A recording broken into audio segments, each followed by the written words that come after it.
that makes me extremely worried about the future of the game, because those people that were working on PvE were actually helping out on PvP right now. We gradually saw an uptick in all the content that was coming out finally, and they were kind of finding their bearings, like Jared News had said himself just before New Year's. And now the big part of the team was just yoinked out, and I don't know. How do you recuperate from that? The Omnic Weekly.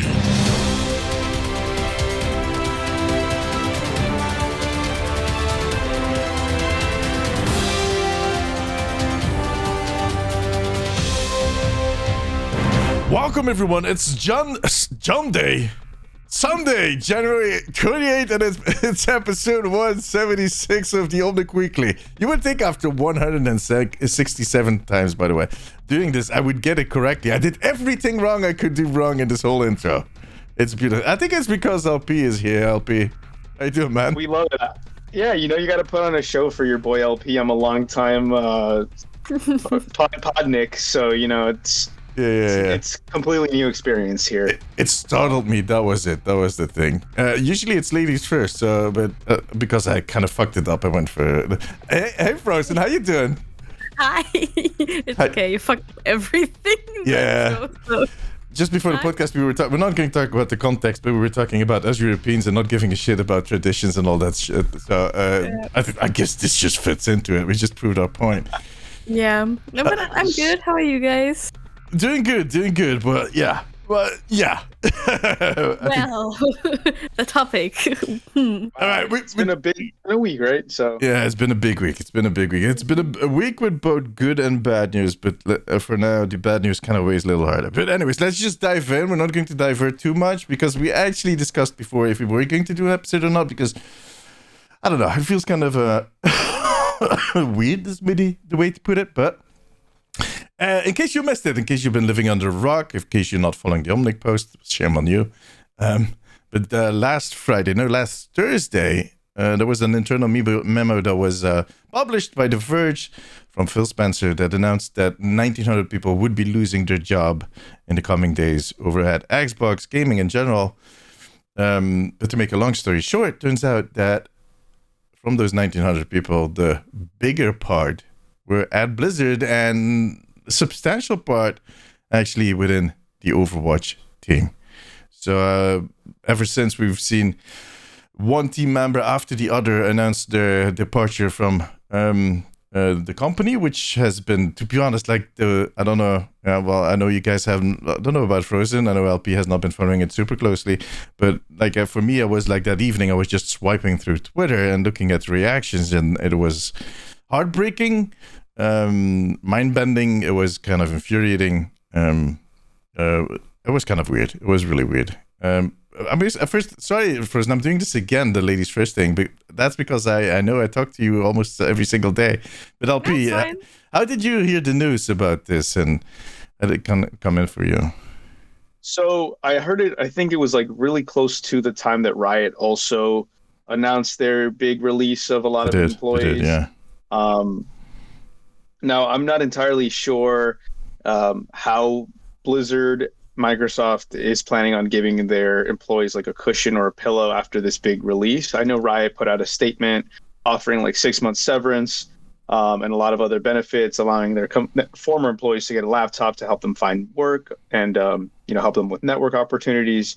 So, for me, I guess as a more casual approach, I would ask, questions like, what does this mean for the future of Overwatch? Yeah, definitely. I think everybody's asking that question, both the hardcore players and the more casual players.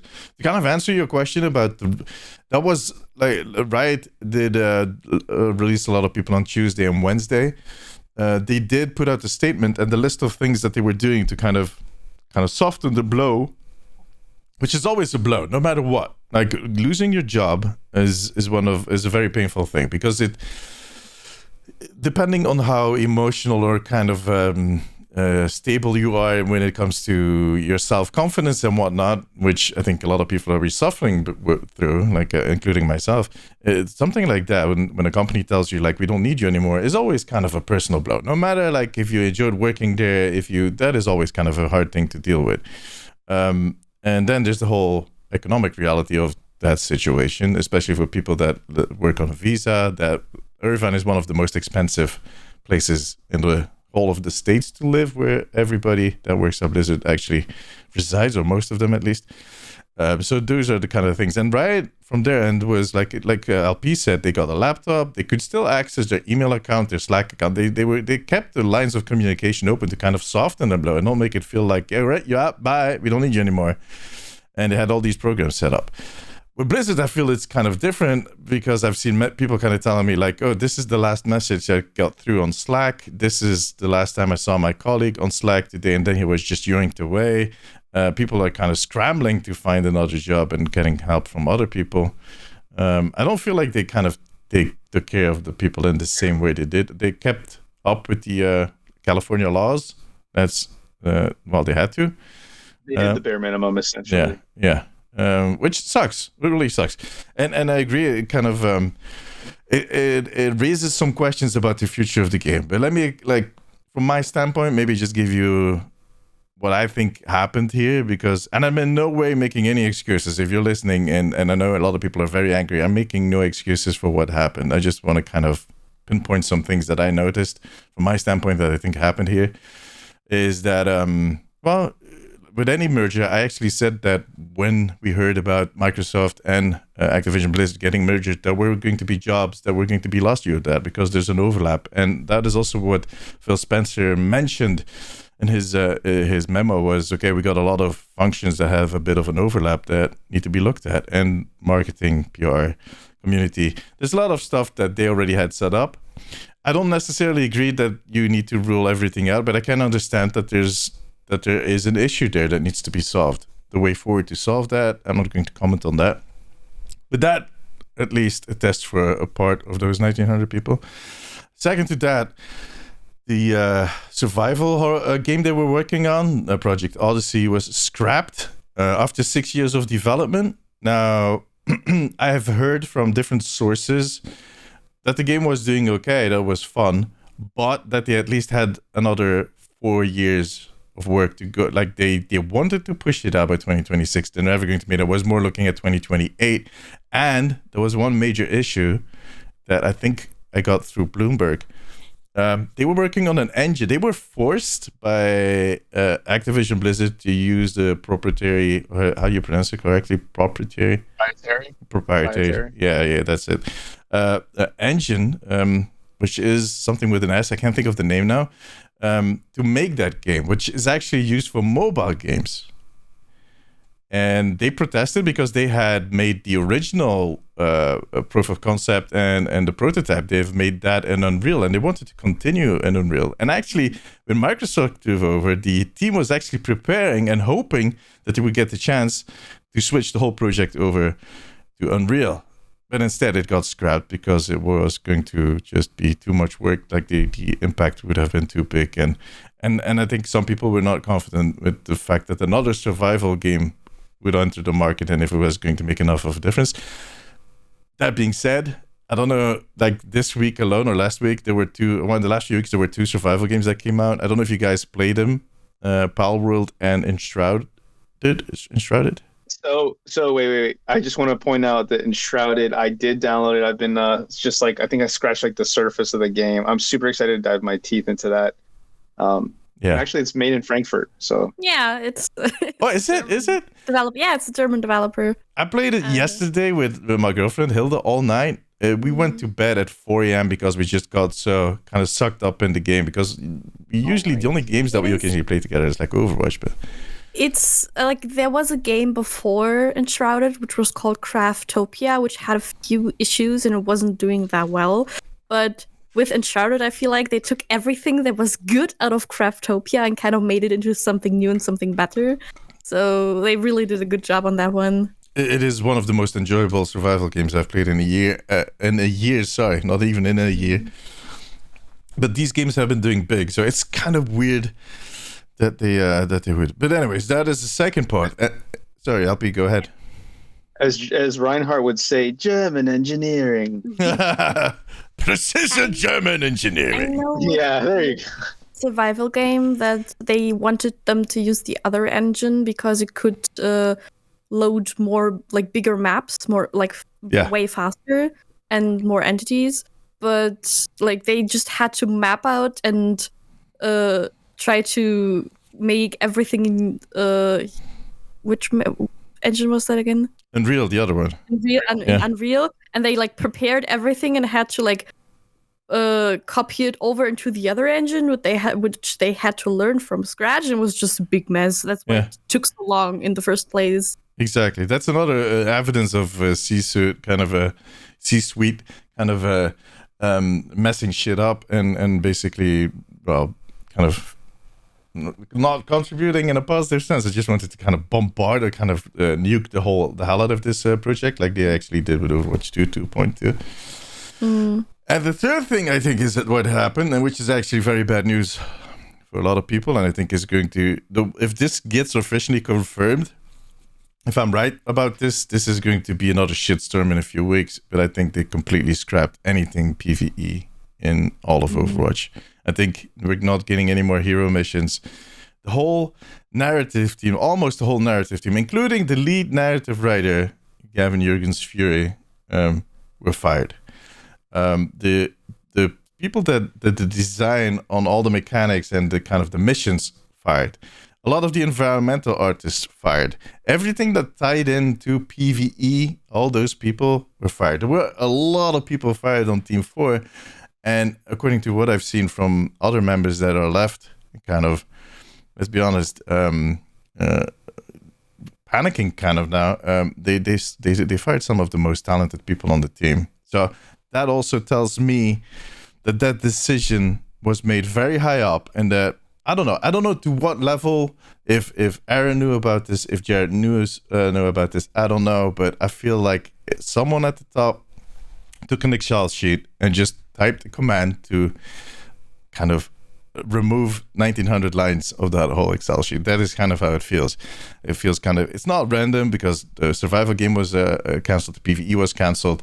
There was some overlap. There were definitely some people targeted, but overall, when it came to, okay, we need to ditch some artists, which sounds really harsh. I'm terribly sorry about that, but that is the way those people kind of, they didn't even take into account, like, are these people critical to the project? They just went, I don't know, an alphabet. I don't know what was the kind of the way that they approached this, which makes me think that it was not trickling down, because usually when they do these big operations, they'll inform managers and have the team managers make that decision, or kind of talk to the team managers, human resources, or whoever is kind of in charge will kind of talk to these people and see how kind of, okay, who performed best. They will look at, that's also where they do these performance reviews, of course, to look at, but this feels, and that, like LP said, that makes me extremely worried about the future of the game, because those people that were working on PvE were actually helping out on PvP right now. And I think we gradually saw an uptick in all the content that was coming out, finally, and they were kind of finding their bearings, like Jared News had said himself just before New Year's. And now, half of the team, I don't know if it's half of the team, I don't have any numbers, but a big part of the team was just yoinked out, and I don't know, how do you recuperate from that? You can't. I can't imagine growing the team. You're not going to grow the team after you fired so many people. That would be infuriating. That would be a major issue. That would not be correct. So I can say from experience, Steve, that like in this industry, 1 week is different from another. Sure. Like they'll say everything is going great this 1 month, and then next month it's always like uncertainty. You never really know if that next month is going to be a continuation of that progress. Yeah. So that's a scary part, It is a scary part. And the industry in general is kind of scared, the games industry in general, because you know what the thing is, and I see a lot of talk about unionizing now in the States and especially in the gaming industry. We have that in Europe. But also, I think even in Europe, there is this whole thing in the games industry where there is very little loyalty between the employers and the employees. Like anybody that gets a bigger offer will easily be drawn away, because they're also constantly hunting for each other's employees. Like Riot is trying to steal people from Blizzard. Blizzard is trying to steal people from Bungie. Like they're just kind of, everybody is headhunting profiles in other companies. I mean, also it's because like the job at such an industry or in such a game company is just so uncertain. Yeah. I actually have my stepfather. His boss, his son, works at EA, and I think he's the longest employee there. He's been going up to like 8 years now, which is pretty long. That is insanely. Every year there's just a list, and he's like one of the people who knows the boss, and the boss just basically checks a few marks, and those people get fired no matter what they did.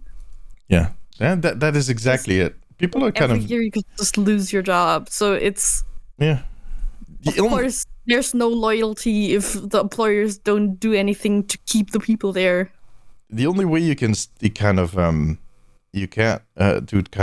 avoid falling down the ladder is by trying to jump up as high as possible on the ladder. So everybody's always looking at opportunities to better themselves and to climb up that ladder, because they know if they don't do it, that ladder is going to collapse under them and they might fall down and they will have to restart, or they'll have to kind of find a new opportunity, and they'll be forced to kind of and they don't want to face that. So you get this really weird situation where and the thing is, of course, the gaming industry is also very project based. So you'll be working on a game, let's say for a studio like Blizzard that has different projects over time. They should be able to kind of move resources from one place to the other. They should be able to do that. But for smaller companies, they usually have 1 or 2 projects that they're working on, and the profiles that you need for those projects will not always be as the same amount of people you need. So you get this kind of fluctuating situation that is difficult to manage. But for people like EA, like Blizzard, they have enough projects to move people around. It's just sometimes like... Another thing that we forgot to mention, or that I forgot to mention, is that Mike, I always mispronounce his name, but Ibarra, the president for Blizzard, stepped down. I'm doing air quotes in case you are you're listening to the audio, which at first kind of surprised me. Like I've said before, I do not agree with some of the decisions they made, like the forcing people to go back to work. I always kind of saw Bobby Kotick's hand in that.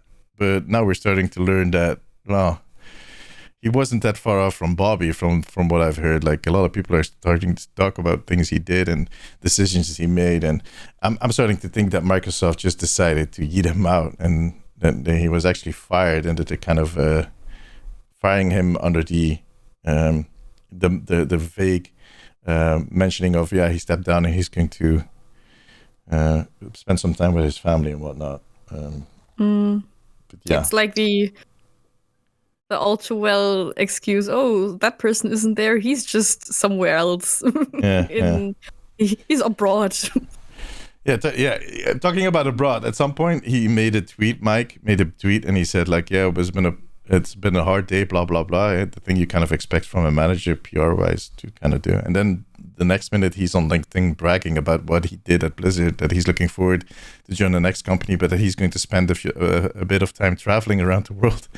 Like, people are without a job, scratching their head, thinking, like, how the fuck am I going to do this? How am I going to survive? Am I going to get kicked out of the country? Am I going to be kicked out of my apartment? And he's like, peace out. I'm going to do some traveling. See you guys. Bye-bye. Yeah. Thinking that nobody's going to see LinkedIn. Sorry, LP? On his golden parachute. Yeah, exactly. I don't know. It is kind of a clusterfuck. I would say, being that, like, for example, I don't know if I've told you guys, but Misfits has completely jumped out of esports, and now we are a game development studio. Oh, really? No, I didn't know that. Surprise, yeah. We are now Misfits Studio. This was like we've already kind of been in the process of transitioning since like last year, kind of like Q3 of last year. But we basically got rid of a lot of like our own employees and to be more of a game development focus. So we have developed games on Roblox, and there's currently a lot of games being developed on Roblox. I think that what is happening right now in the industry is that a lot of like independents are seeing a lot of success. Pal World and Shrouded there, or even previous game studios. And like the AAAs are kind of starting to see that, like, you don't need these giant teams to create a massive hit. All you need to do is kind of keep digging and digging. Eventually you're going to strike gold. Like these like companies are seeing, or these game developers like Pal World or Enshrouded. And think about, here's a great example. Have you guys heard of what's that game? Lethal Company. Yeah. Huge. Look at Frozen's face. She loves that game. She loves that game. Yeah. So Lethal Company was a game that started off on Roblox, and Roblox has their own engine, I believe, their own software to develop games. And I've actually played a Overwatch clone on Roblox, which is pretty ridiculous.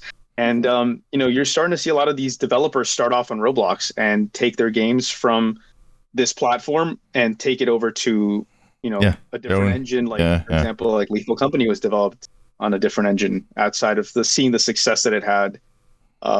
So that kind of like leads me to think that maybe these major labels, right, air quote major labels, are starting to see a lot of competition from the independents, and that's what's kind of creating this like, do we really need to be spending all of our budget onto these high, crazy, massive companies? Yeah.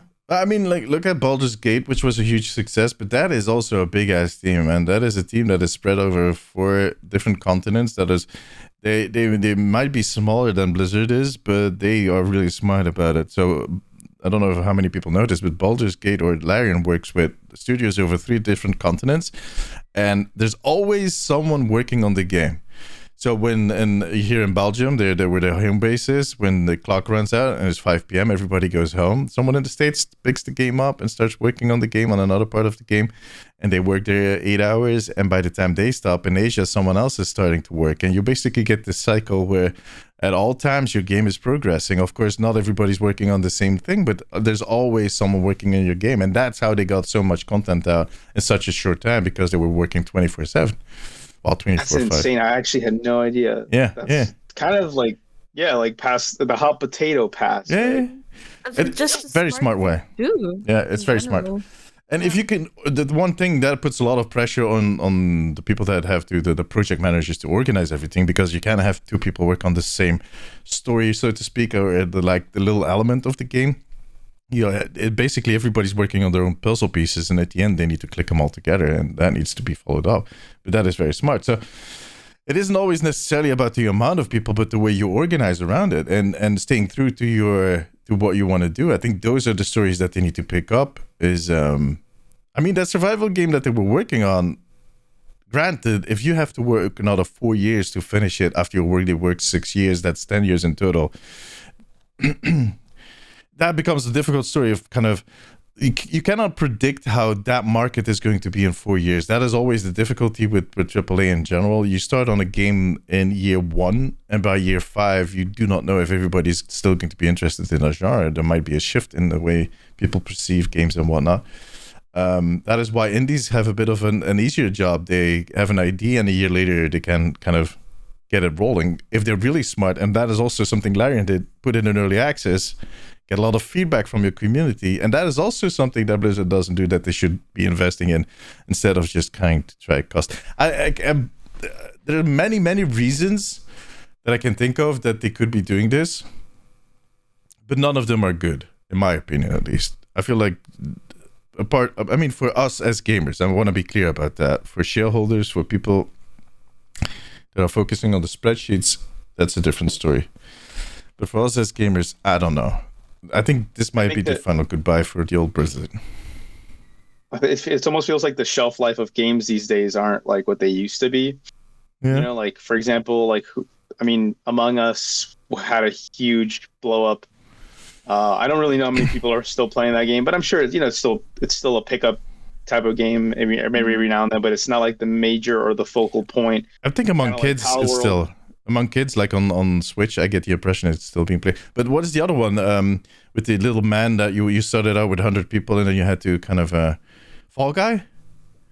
Fall Guys. Yeah, Fall Guy. Yeah, Fall Guys. Those little games that it's kind of, they have their month, maybe like a few weeks to a month or a bit more. It starts to die down, and there's another game. Yeah. It's like, maybe you have someone like, hey, we should play that again. Maybe sometimes they do, but also it's just not as encapsulating. It's not as catching the people. It's like, oh, we have fun for a few weeks and then we're done with it. We take the next one. Yeah, definitely. We've seen the same with games like Phasmo and whatnot. The interest wanes if they don't put out enough content. That is very true. I think the shelf life of games is very different than it used to be.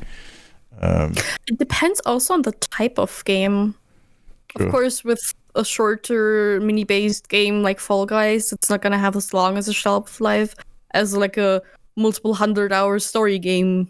Yeah, true. But on the other hand, like for Overwatch specifically, to bring it back to Overwatch, with the blog post or the director blog that Aaron did 2 weeks ago, he made it very clear that they realized that and that their idea is to evolve the game to kind of avoid that, to make it feel it's always going to be the same core principle to the game, but that the way you perceive it, the way you play it, the way it kind of feels will shift over the next few years because that is necessary to keep people interested. So I do think they kind of had that in mind.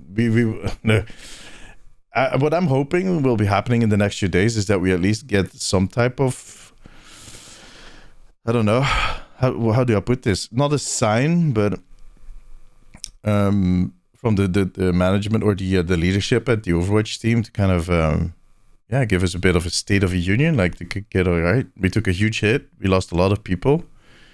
And to be honest about it, to kind of tell us like this is going to impact the next few seasons, but bear with us. We're going to work through this. We'll find solutions, or I presume what the thing they're going to do is just kind of not talk about it and carry on like nothing happened.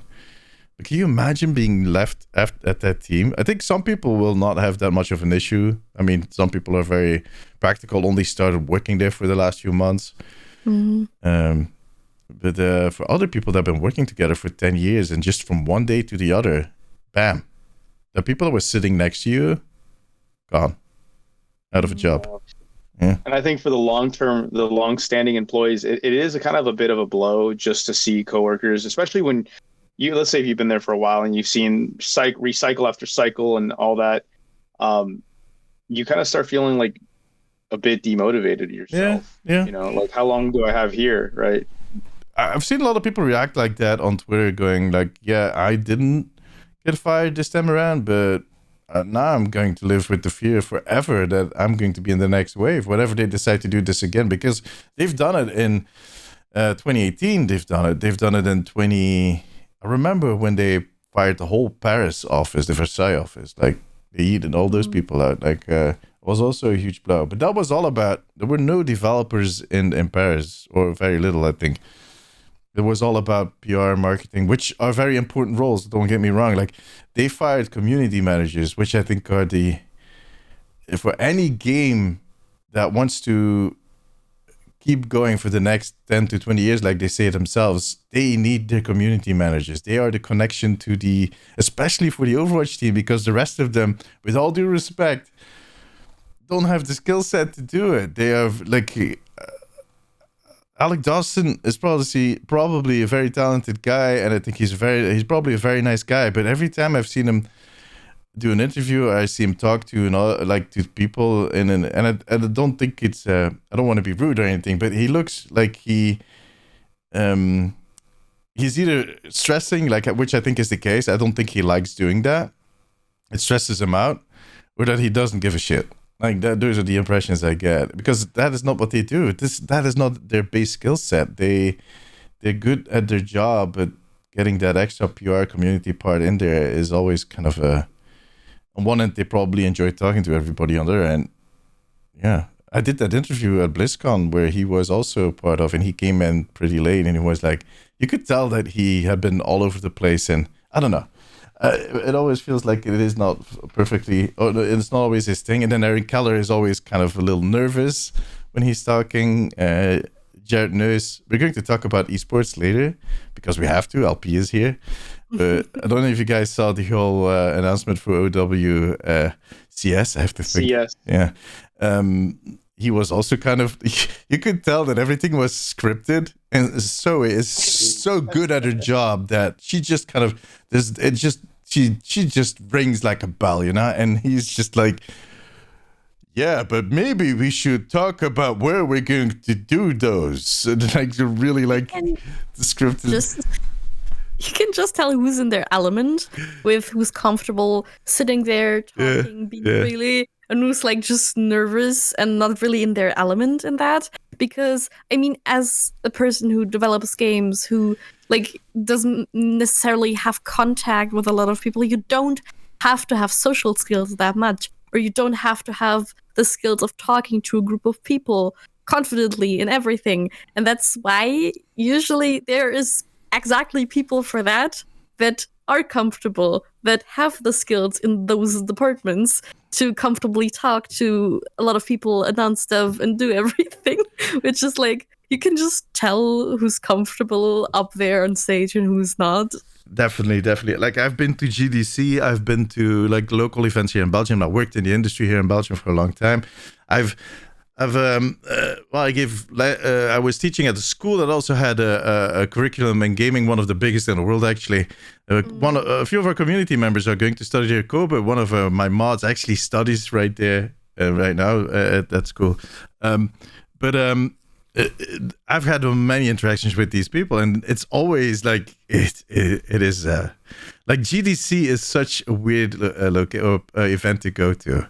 Like, you notice that people are kind of forced to come out of their comfort zone. You have these indie developers that have been spending a whole year in a dark room working on their game, enjoying the fuck out of that.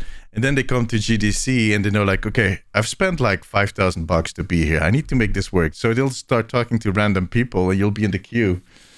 You see this person starting to talk to you. And I'm an introvert, but I have learned all over time to kind of be social and kind of going to a conversation and keep the conversation going. But man, sometimes their conversations are dragged because you don't get anything from the other side. And I would say that with the utmost respect, because I love those people. Those are very smart, good designers. Game developers are some of the loveliest people out there.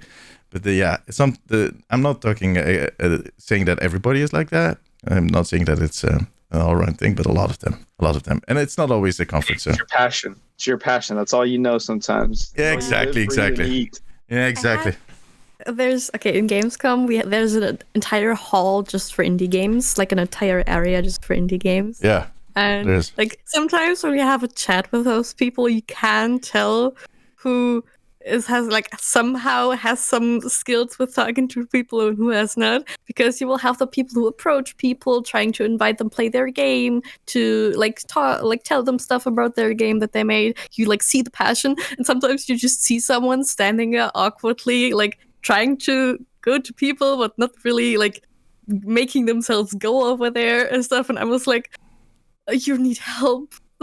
I bet your game is great, but like you just need help in that regards. Yeah, but yeah, and you could almost say, if I look at a person on an event like that, I can tell you what job they're doing, what their job is, because like artists versus developers versus the project managers or the producers.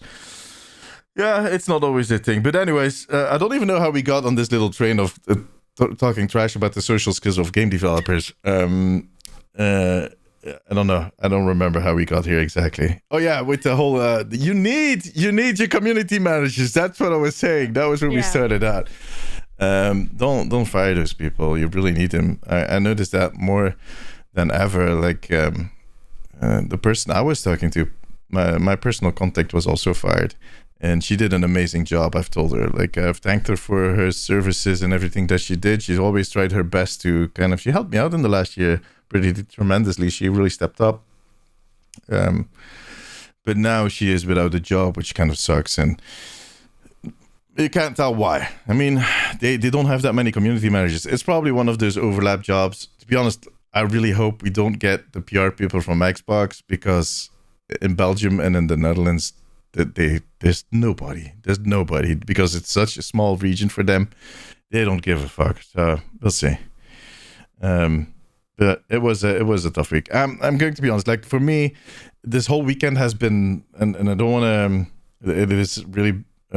It's a disaster for those people involved. But it also kind of raised so many questions for me. Like, what is going to be the future of this game? And especially, now I'm going to make it a little personal, but I jumped over, kind of gave up my job to focus on Overwatch content. I'm like, well, we'll see how this is going to pan out. Well. I've been thinking about that too. Like, I feel like, and I think a lot of my fellow content creators feel the same thing. Every time we get this positive vibe going someone always fucks it up at Blizzard, like or Activision Blizzard or whatever, whoever it is. It's always like, because to be honest, like the way that Aaron was talking in his latest blog and the things that he had been saying, and I know there's a lot of stuff going around with the heal passive that the others are getting, and we've talked about this before. Context. Wait till we get the whole context in, then we'll see. Then we'll talk about it. But I felt like they had a direction. They had and they probably still have it. I don't know if the leadership was impacted and how much of the leadership was impacted at Team 4, but that vision is still there. I just don't know if they have enough people to execute that vision at this point. But that remains to be seen. I don't know if you guys want to add anything to this before we switch over to the good news. We want to end this with some good news. I think I said I don't know. Yeah. We're going to wait and see. Yeah. But now we get to the fun part. So, as I said, not everything was bad news last week.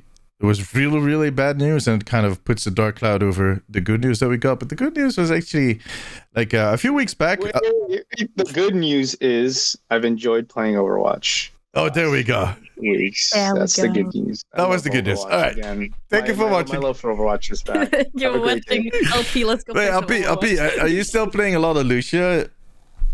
No, I haven't touched Lucio in like years. I think my new role in this Overwatch, which I've been enjoying a lot more than I think I don't know. It kind of brings back that old spirit of competitiveness back in me, competition. I love playing like Roadhog, Orisa, Sigma. I've just been enjoying tank more now. Yeah, awesome. I mean, Sigma is still the strongest tank. No matter how many times people tell me that that Orisa is too OP, she's not. Sigma is the one that everybody should be looking at. He is the GOAT tank right now, and all the others. Yeah, he is really strong. And Reinhardt is not doing too bad either. But true. If you know how to play him. If you know how to play him, exactly. Play him. He has a very more unique play style than some other heroes. And you know what the thing also was? Overwatch podcast. Yeah. You know what the thing also is with Reinhardt? Reinhardt is one of the OGs, and he was the epiphany of a tank. He had the shield, he had the huge hammer, the German accent. He was there. There were not that many others like Roadhog, Zarya. Who else did we have at the start? Winston, Diva. They all had their all kind of different. Yeah, there were different approaches to the tank role, but Reinhardt was the tank. But ever since we've seen Ramatra being added, we've seen Sigma being added, we've seen Orisa being added, like all these kind of tanks that also kind of take a little bit away from his limelight, and they're kind of in different ways that take different aspects of him and kind of put it in their kit, and they run with it in a different way. So you basically get a lot of spotlight all over the place, and Reinhardt is getting a little less than he got original, but that is just because there's way more players on the stage than there were 10 years ago, 5 years ago, sorry. I think the rework of Orisa kind of helped with that, since for a shield, you couldn't pick Orisa anymore. You just had to pick Reinhardt or Sigma or anything else, but also just you have to be so aggressive with Orisa now, and that's not really how you play Reinhardt. Like, if you just charge in with Reinhardt, you are going to die. You are going to perish, and it's not your support's fault. But you can more easily go in with an Orisa and still stay alive. You can get away with it easier. That's true. That's true. Reinhardt can be very aggressive and should be sometimes be very aggressive, but he needs to know when he needs to retreat. He needs to know, like, okay, this is my limit, and if I push this limit too hard, I'm going to die. So I need to back out. Orisa has a way more kind of a room to kind of go, I'll push it a little harder. Literally, like, you just use your propeller, you just kind of push him away, and she's like a battling ram, basically. And he needs to be... and Doomfist is like he is even like 4 steps further, and Wrecking Ball, Winston, those are the tanks that just... They jump in, jump out, jump in, jump out. They don't... Yeah. They don't have to. I gotta be honest, I don't ever see any Wrecking Balls in my game. I see so many. Where are you playing? I see so many. Yeah, I think it has to do with the level or something. Yeah, I don't know. Maybe. You have to just play with me sometimes so you can see all the Wrecking Balls. Oh, so I did competitive, and I don't know why. I think the system is off. It's definitely not me. It's definitely my team, but I'm in like silver 5. I don't know how I got there. Don't worry It's about fine, it. we can get you up. Next season is the reset. You're getting a soft reset. You're going to restart completely. You can show them how strong you are.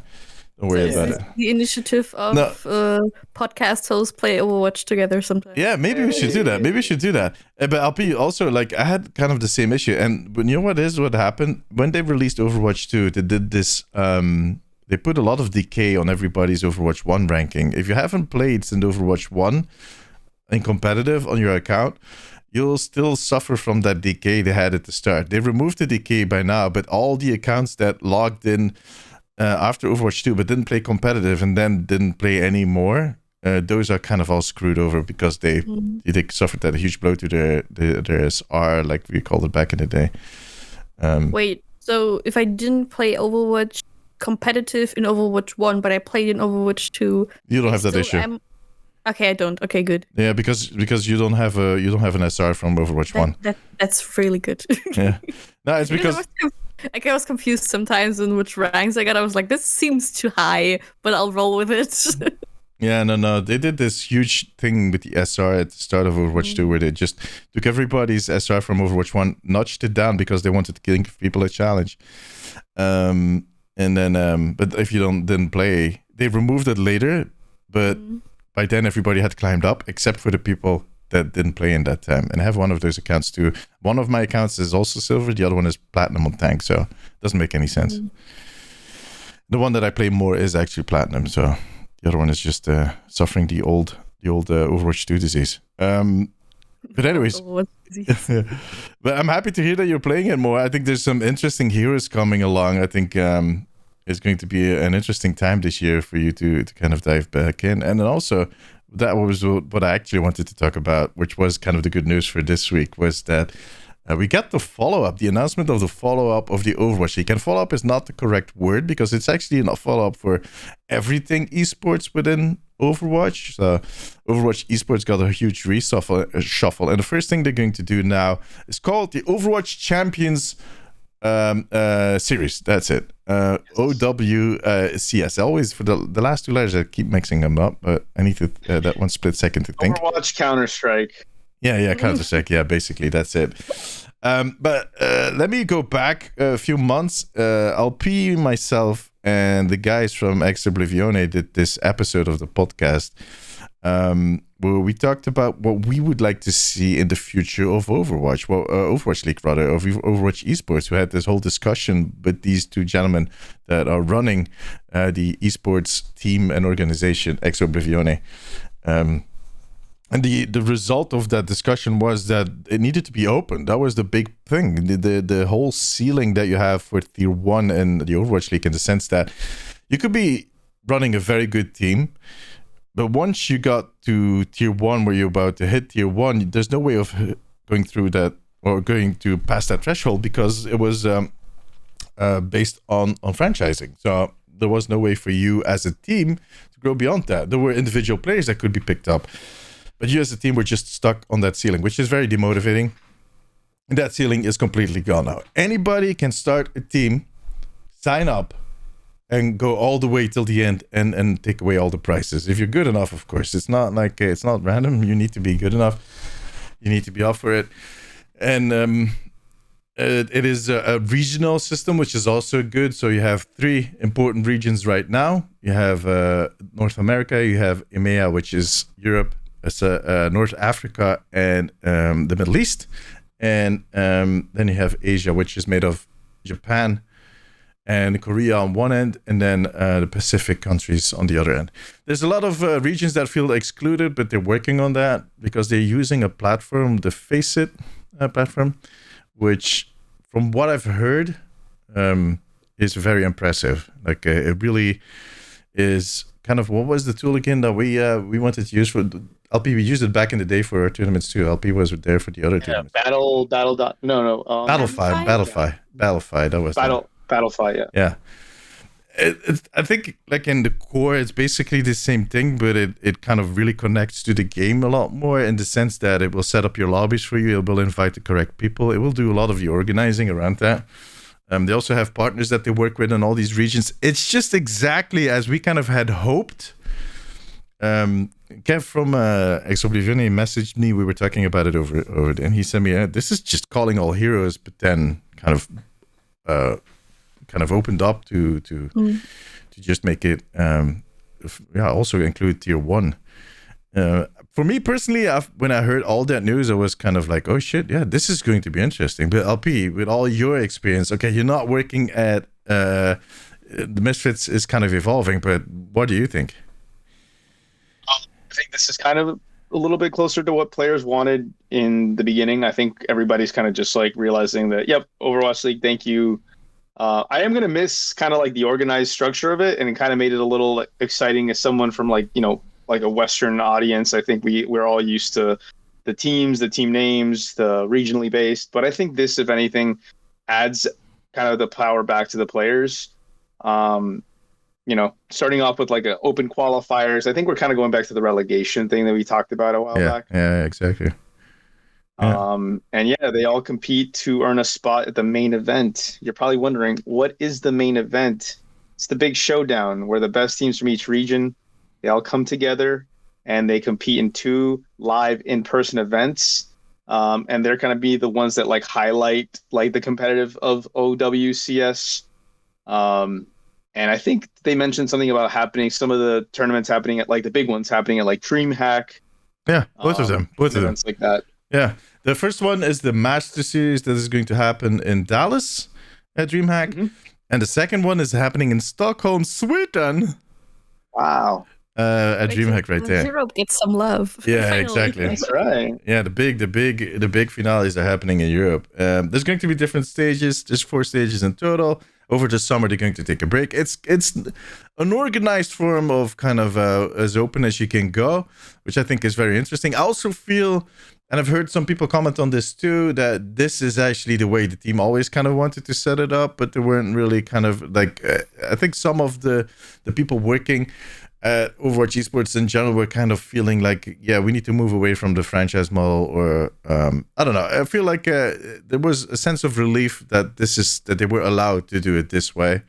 There probably were some other offers on the table. There was probably some pushing towards another model that would be more profitable for Blizzard and for the shareholders or whatever. But they ended up getting, which is a big step forward. And I think this is going to lead to some interesting stories, some interesting plot lines, I remember the days where we were watching, me and LP were watching the Apex series, and kind of there was this one, I don't know which team it was anymore. I think it was one of the it was a Korean team, I remember that, but they did this huge upset with the May wall, putting it on top of some place, and everybody jumped over the wall, and the whole internet was on fire that day. And I think it was, I don't even remember what map it was, but there were these moments where you got these very creative teams that kind of started at the bottom, that were just an assembly of people that had a vision, that had an idea, that enjoyed playing together, that were kind of really clicking together. Like the Rogue was a really good team from France that really took over, that really went really, really far. And they were just basically friends that started playing together and kind of made it into the big leagues. And I think those kinds of stories are very inspiring for a lot of people, because that is what gives you the feeling that you can do it too, that you can one day become an Overwatch esports player and whatnot. It's not watching people that get picked up by big names, but seeing those little teams kind of climb the ladder year over year and kind of making it big with crazy strategies that nobody had thought about, because that is the moment you get really creative, the moment that you have to kind of work your way up, instead of, okay, this is kind of a job and I need to perform, but that's it. So I think it's going to be interesting. And I'm sure we'll see a lot of creative teams now with a bigger roster of heroes. So like, for example, I think back in the day, it was Runaway. It was actually Runaway. It was Miro who played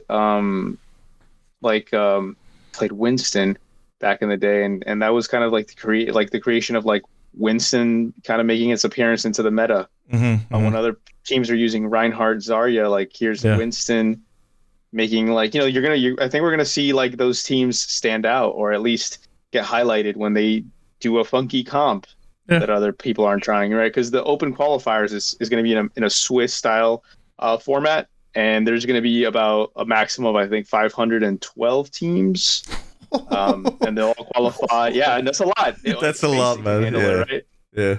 And only 16 teams will qualify into the groups, and out of those 16 teams, the four, there'll be like the top four, and then they compete for the top two, advancing to the main event. And that's going to be like, I think, wow, like you're thinking of 512 teams times 6, or no, so that's the overall. Well, one backup player. I mean, you don't. Sure. You rotate. You want to rotate then at a different tank or kind of the flexor. Yeah, exactly. You always got to have the flexor. So I think we're going to see, a lot of wonky, fun comps, and I hope that kind of brings back this, like invigorates the Overwatch competitive spirit. So yeah, definitely.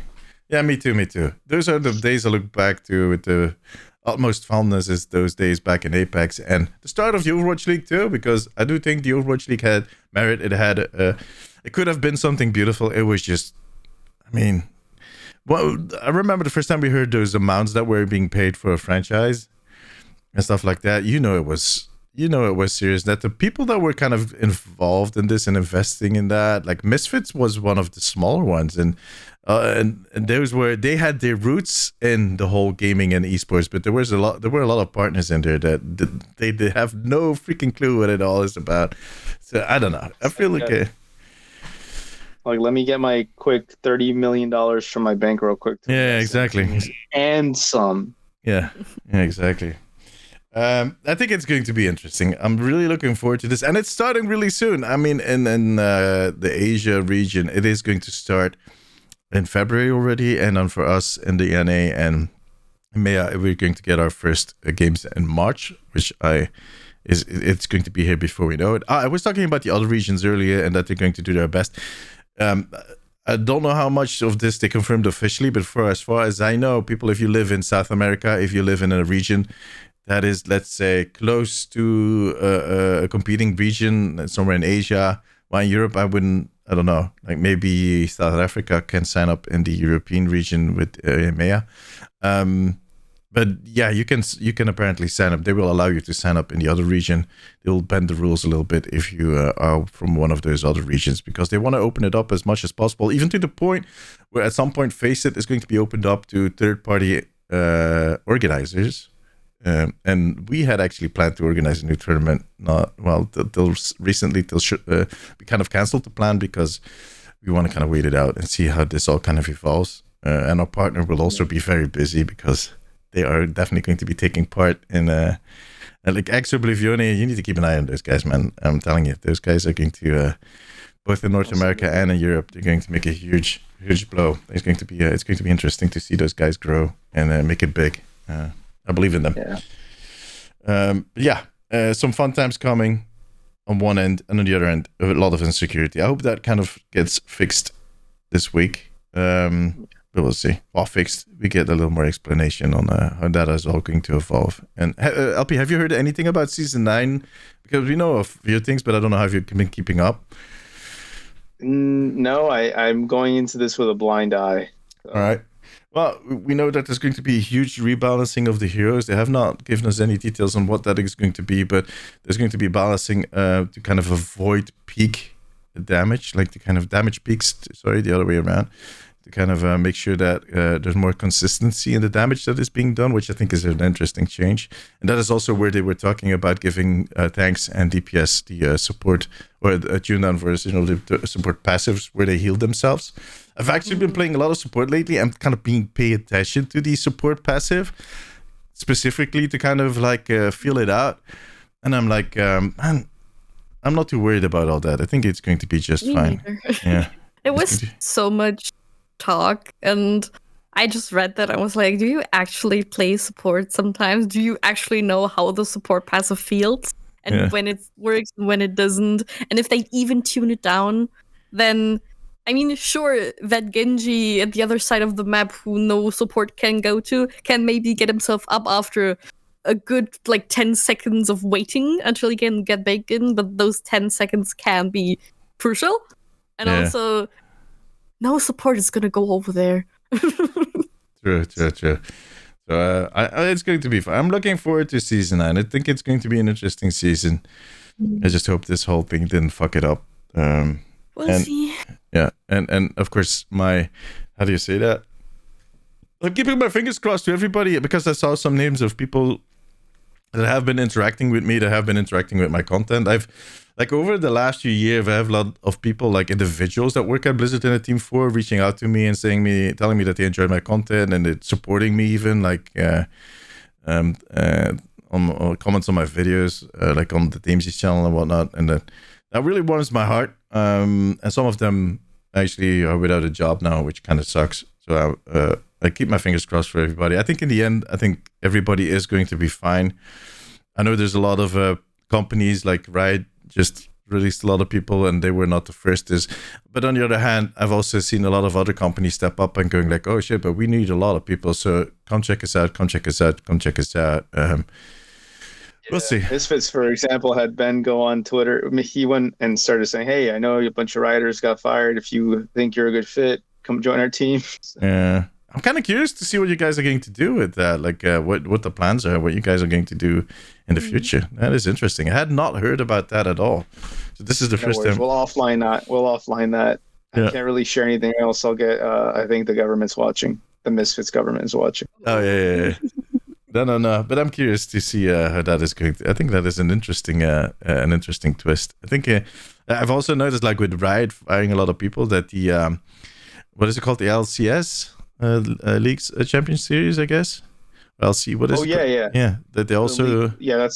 That's in Germany, right? The LCS. That's in America. I'm thinking about the LEC. Ah, okay. LEC is German.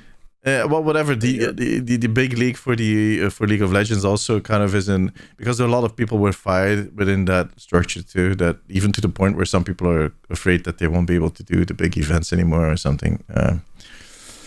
Yeah, it's been in tech in general, man. The list of companies that have been firing people, and everybody's like, why is everybody firing around at the same time? Fiscal years, bitch.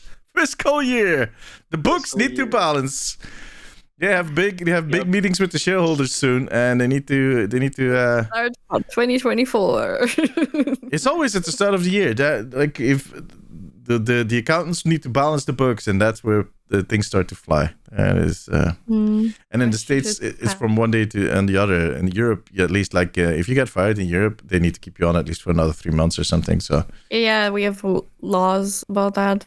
Or transition period, training new people, or giving you an opportunity to find another job. Exactly. So yeah. Another interesting thing was that none of the people, how do I put this sentence that it makes sense? If you were with a union and working at Blizzard, you did not get fired. None of the unionized people at Blizzard got fired. So just putting it out there. They know what they're doing. They really target the weakest people in the whole thing. And yeah, it's like you said. Yeah, go ahead. If they're French, we should see if they're French. I heard something about the French being the best writers. Yeah, they are. The French are crazy. Have you seen those TikToks of the cow dung that they've been throwing at McDonald's? What the frick, man? They are crazy. Yeah. They're crazy. I mean, we know everyone knows about the French Revolution, what they did there. But French are crazy rioters. May 1st is an important day in a lot of countries in Europe because it is basically the socialist Labor Day, where the laborers are celebrated and whatnot. In Belgium, that is a day off. Some people work on that day. In France, nobody's going to work. It's illegal to work on that day. In Belgium, it's a day off. In France, it's illegal. If any of your people are working, you're in trouble. That is nobody. Nobody operates. Nobody does shit that day. Yeah, exactly. And they also have this one thing where everybody takes off the whole of August. Like, it's just the thing. I think that it's August. Like, everybody takes off the whole of August. Like, what are you coming? Like, if you are an American, you're working with a French company, don't try to contact them in August. You're all at the beach. Fuck off. It's actually some type of common in some other European countries. For example, in Finland, it's also common in summer to like take a month or two off. Yeah. But it's because of like the limited daylight in winter. Oh yeah, that makes sense. Yeah. In summer, they have more time off. For example, I think students have 3 months off in summer from school, just because like there's no use of time off in winter that much because it's just dark. Like when you have 2 hours of daylight a day, what are you gonna do? Yeah, that's true. That's true. Not live in Finland. Not live in Finland. That would be my answer. It's really nice. There's like a few nights in the year where the sun does not set at all. And it's like around midsummer, and it's really nice there. We've been there a lot. Yeah, I would kind of like that. The winters would not be my thing, man. I would just move out of the country in winter. But yeah, there's definitely a difference between Europe and the States when it comes to labor laws and all that stuff. I mean, we don't have to explain that. We're not a political or not a regional or whatever podcast, but I think everybody knows about that. But anyways, I'm glad we did the episode. Glad to have LP here for the episode. It was kind of a surprise. He didn't tell us beforehand. He just showed up.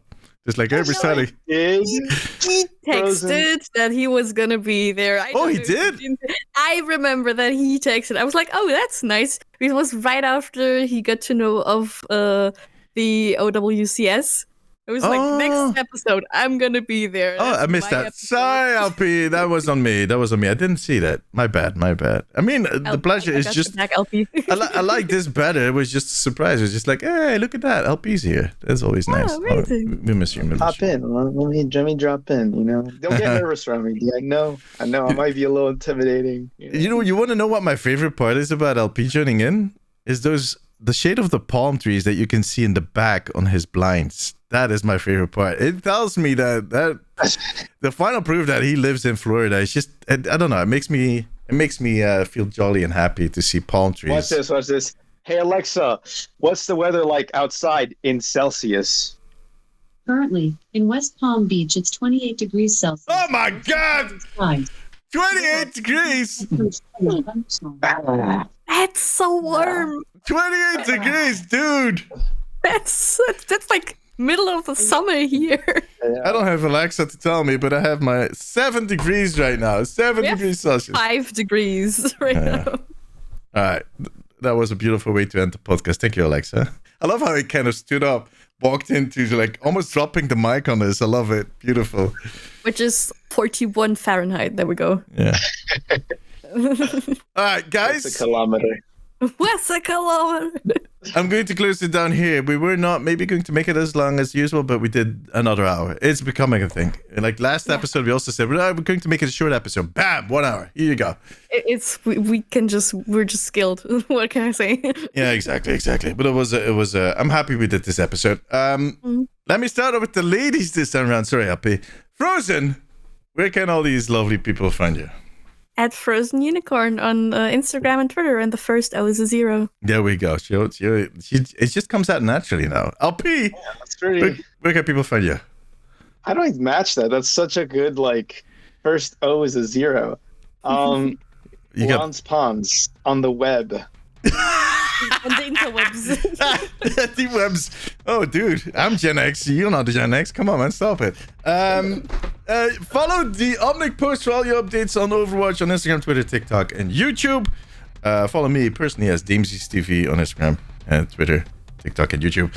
Check out our Patreon, patreon.com/the Omnic Post. I want to thank our patrons. You guys are legends. Your support is super important to us, and you too can become part of this family over on patreon.com/the Omnic Post. You can follow the Omnic Weekly on all those same platforms. But you know what? The best thing to do is just to subscribe on whatever platform that you're watching or listening. And, you'll see us again next week. Till then, take care of yourself. Take care of each other. Bye-bye. Bye-bye.